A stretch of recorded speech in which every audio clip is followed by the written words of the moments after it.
नमस्कार विद्यार्थियों, Bagri Gyandhara YouTube channel में आप सभी मित्रों का हार्दिक स्वागत, हार्दिक अभिनंदन। दोस्तों, आज के इस वीडियो में अपन देखेंगे माध्यमिक शिक्षा बोर्ड राजस्थान द्वारा आयोजित होने वाली कक्षा 10वीं और 12वीं के स्टूडेंट के लिए जिनकी एग्ज़ाम बहुत नज़दीक है, उनको अपनी स्टडी किस प्रकार से करनी चाहिए, दैनिक रूप से नित्य किस प्रकार से अपना टाइम टेबल बनाकर पढ़ना चाहिए और समय का मैनेजमेंट किस प्रकार से हो, किस तरह की संगति में उनको रहना चाहिए, स्वास्थ्य का, सेहत का किस प्रकार से ध्यान रखें, इन सब बातों को इस वीडियो के अंदर अपन देखेंगे। जो विद्यार्थी इस वीडियो को देख रहे हैं वो विद्यार्थी वीडियो को शुरू से लेकर अंत तक जरूर देखें।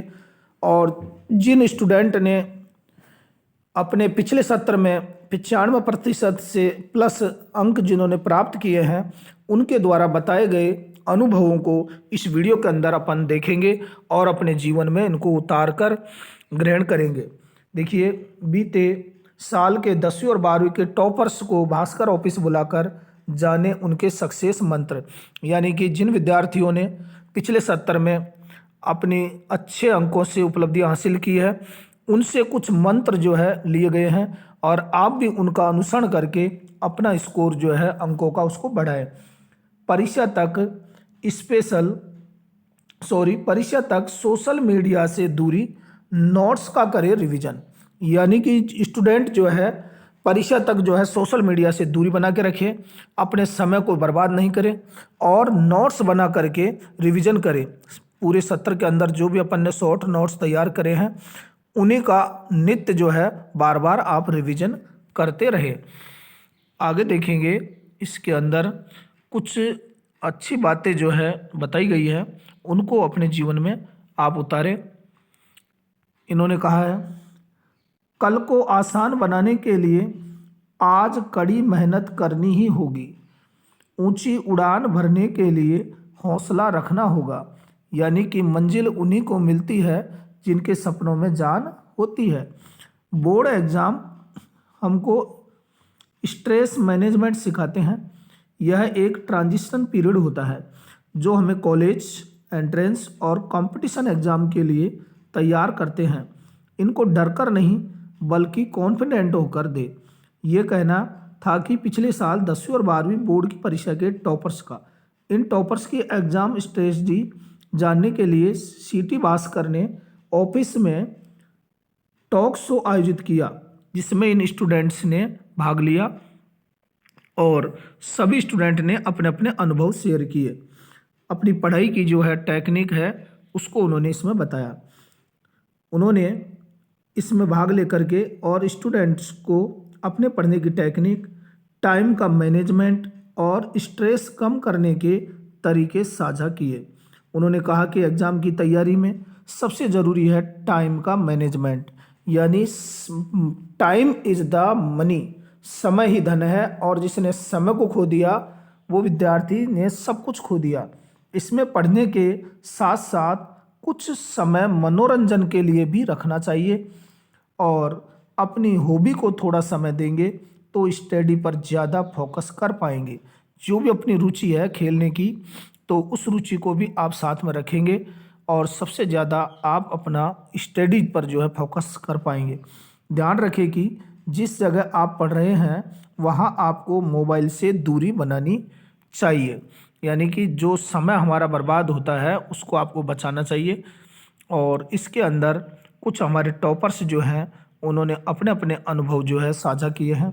आप सबसे पहले देखेंगे अपने वनीसा शर्मा, जिन्होंने 99% अंक प्राप्त करे हैं और वो है जिन्होंने कहा है कि एनसीईआरटी की किताबें अच्छे से याद की है और सैम्पल पेपर का बार बार मैंने प्रैक्टिस किया, अभ्यास किया। इसके साथ ही पिछले साल के टॉपर्स की आंसर शीट और क्वेश्चन बैंक्स मैंने पढ़े। इससे समझ आया कि कैसे आंसर बनाने चाहिए। यानी कि दोस्तों, यहाँ वनीसा शर्मा कहती है, जिन्होंने 99% अंक प्राप्त करे हैं, उन्होंने यह कहा है कि जो अपने कोर्स सिलेबस के अंदर जो एनसीईआरटी किताबें चलती है, उन किताबों को बार बार पढ़ा, उनके शॉर्ट नोट्स तैयार किए, सैम्पल पेपर का अध्ययन किया कि बोर्ड के अंदर किस प्रकार का पेपर जो है आता है, और उसका इन्होंने यहाँ पर वर्णन किया है। आगे अगले इसमें बताया है कि जो अन्वी चौधरी है, जिन्होंने 97.4% अंक प्राप्त किए हैं, 10वीं क्लास की स्टूडेंट है, इन्होंने कहा है कि प्रदेश और राष्ट्रीय स्तर पर खेलने के साथ साथ मैंने परीक्षा में 97.4% अंक लाने के लिए टाइम मैनेजमेंट सबसे अहम रहा। मेरा मानना है कि जितना भी समय पढ़ाई को दे उसमें पूरा डेडिकेशन होना चाहिए। यानी कि सबसे पहले तो इन्होंने यही कहा है, अन्वी चौधरी ने भी, कि समय का जो मैनेजमेंट है वो सही होना चाहिए और जो भी अपन पढ़ रहे हैं उस पढ़ाई के साथ साथ हमारा पूरा फोकस जो है उसी बिंदु पर होना चाहिए, सब्जेक्ट पर होना चाहिए, तभी जो है हम एक अच्छी स्टडी कर सकते हैं। आगे विनया शर्मा कहती है, जिन्होंने 98.6% अंक कॉमर्स से प्राप्त किए हैं सीनियर क्लास के अंदर, वो कहती है कि अपने गोल्स बनाकर पढ़ाई करती थी। गोल यानी लक्ष्य बना करके, कोई उद्देश्य बना करके कि भाई मुझे कितना परसेंट हासिल करना है अंक इस कक्षा के अंदर और मुझे आगे जा करके भविष्य में क्या बनना है, उसी के आधार पर वो अपनी पढ़ाई शुरुआत करती थी और उनको पूरा करके ही वो सोती थी कि आज मुझे इतना जैसे अपनी जो मैथ्स होती है और मैथ के अंदर मुझे इतनी प्रश्नावली जो है हल करके ही सोना है ना। इंग्लिश के अंदर कोई स्टोरी याद करना है, एप्लीकेशन याद करना है, तो वो पूरा जो लक्ष्य जब हासिल हो जाता था तभी वो विराम लेती थी, ताकि मेरी कंसिस्टेंसी बनी रहे और मुझे एग्ज़ाम में परेशानी नहीं हो। इस समय खेलना और दिमाग को शांत रखना भी बहुत ज़रूरी है। यानी कि विनय शर्मा ने ये सलाह दी है कि पढ़ाई के साथ साथ अपन को खेलना और दिमाग को शांत रखना बहुत ज़रूरी है। फालतू के कामों में अपना दिमाग बिल्कुल नहीं लगाए, ऐसा इन्होंने कहा है। तो विद्यार्थियों, आप सभी जो बातें टॉपर्स की बताई जा रही है, इन सब बातों को अपने जीवन में ग्रहण करें, उतारें और इनका अनुसरण करके अपने जीवन में इनका पालन करें। आगे कहती है ऋषभ ऋषभ श्रीवास्तव, जो स्टूडेंट है, वो कह रहा है कि मैंने 97.8% अंक प्राप्त किए हैं 10वीं क्लास के अंदर। वो कह रहे हैं अपनी बोर्ड एग्जाम की तैयारी के दौरान मैंने केवल एक ही नियम का पालन किया और वह था इन चीज़ों को रटने के बजाय समझना। यानी कि कोई भी चीज़ जो है रटनी नहीं चाहिए और उनको अपने जीवन में अच्छी तरीके से ग्रहण कर लेना चाहिए। पाठ को अच्छी तरीके से पूरे को पढ़ लेना चाहिए। यदि लेसन को अपन ने अच्छी तरह से पढ़ लिया तो उसके अंदर से जो भी एग्जामिनर है कहीं से भी कोई क्वेश्चन अगर उठाता है, आप उन सब के आंसर अच्छी प्रकार से दे सकते हैं। इसके अलावा दिसंबर तक पूरा सिलेबस कवर करने के बाद स्कूल के क्वेश्चन बैंक को मैंने सॉल्व किया। यानी कि आप सभी जानते हैं अर्धवार्षिक परीक्षा के अंदर कक्षा 10 और 12 के अंदर पूरा सिलेबस जो है वो आता है और संपूर्ण सिलेबस होने के बाद केवल रिवीजन का ही काम बाकी रहता है, जिसे करना चाहिए। नित्य जो है सभी सब्जेक्टों को बराबर समय देना चाहिए।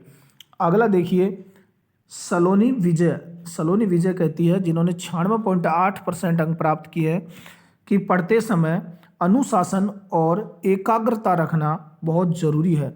नियमित रूप से पढ़ाई करने के साथ साथ खाना और सोना भी आवश्यक है। यानी कि आप यदि एक दिन ही बहुत ज़्यादा पढ़ रहे हैं, 10-10 12-12 घंटे यदि पढ़ रहे हैं, खाना आप समय पर नहीं ले रहे हैं, आप बीमार हो जाओगे। बीमार होने के बाद में जैसे ही अपने हेल्थ डाउन हो जाएगी तो आगे फिर पढ़ाई नहीं कर सकते।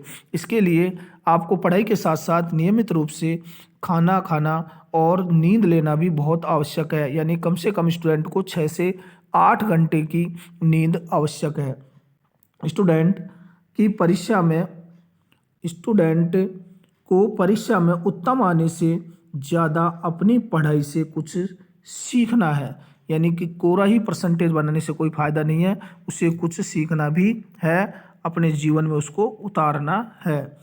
आगे देखिए, सार्थक अग्रवाल कह रहे हैं कि मैंने एनसीईआरटी बुक्स को अच्छी तरह से पढ़ा, साथ ही नोट्स का लगातार रिवीजन किया। इससे मुझे अपनी ताकत व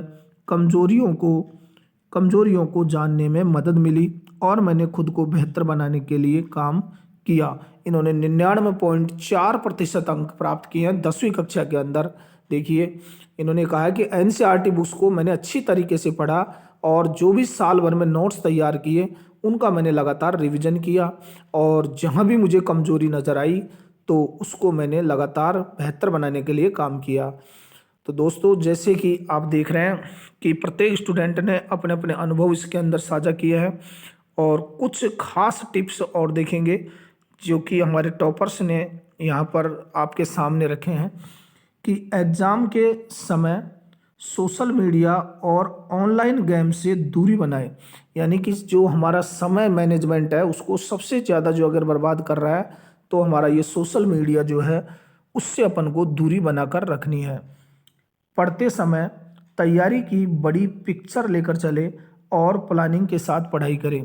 यानी कि आपका जो भी टाइम टेबल है सब्जेक्ट से संबंधित, उस टाइम टेबल को अपनी आंखों के सामने रखकर और फालतू की चीज़ों को आप बिल्कुल कतई ध्यान नहीं दें। जो भी सब्जेक्ट से संबंधित सिलेबस से संबंधित टॉपिक है आप उसी को लगातार केंद्रित करें, उसी पर ज़्यादा फोकस करें।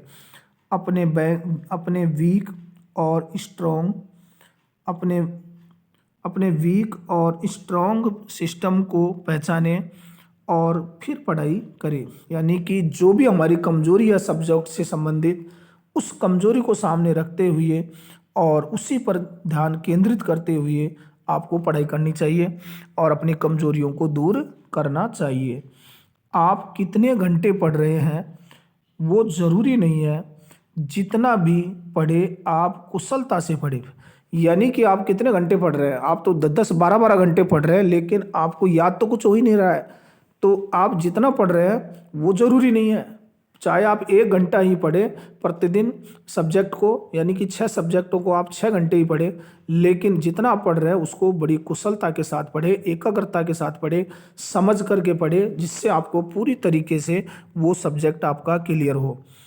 पढ़ाई के साथ साथ कुछ समय अपने परिवार और दोस्तों के साथ भी बिताए। यानी कि अपनी पढ़ाई के साथ साथ अपना जो समय है वो थोड़ा बहुत अपना परिवार को भी अपन को देना चाहिए और पढ़ाई के साथ साथ दोस्तों के साथ भी समय बिताए, जिससे क्या है कि आपका दिमाग जो है सही रहे। परीक्षा में 15 मिनट के रीडिंग टाइम में क्वेश्चंस को अच्छी तरीके से पढ़े। यानी कि जो जैसे ही हमारे सामने पेपर आता है तो पेपर से हमें डरना नहीं चाहिए। शुरू में जैसे यदि कोई कठिन क्वेश्चन आपके सामने आ जाता है तो उसको देखकर कभी घबराना नहीं चाहिए, डरना नहीं चाहिए और पेपर को पूरी तरीके से समझते हुए जो प्रश्न पहले आते हैं उनको पहले करना चाहिए और धीरे धीरे आपके सामने वो सारे क्वेश्चन आएंगे। क्योंकि यदि आपने साल भर अच्छी तरीके से यदि अध्ययन किया है तो कठिन से कठिन प्रश्नों के उत्तर भी आप आत्मविश्वास के साथ दे सकते हैं। तो दोस्तों, आपने इस वीडियो के अंदर देखा परीक्षा से संबंधित कुछ शॉर्ट नोट्स टिप्स जो है, और इन सारे टॉप्स जो दिए गए हैं इनको अपने जीवन के अंदर आप उतारें और दोस्तों इन पर अमल करें, तभी आपके लिए बेहतर होगा। यदि आप हमारे चैनल पर पहली बार हैं तो आप चैनल को सब्सक्राइब करें, वीडियो को ज़्यादा से ज़्यादा शेयर करें, लाइक करें। मिलते हैं दोस्तों नेक्स्ट टॉपिक में नेक्स्ट वीडियो के साथ, तब तक के लिए जय हिंद।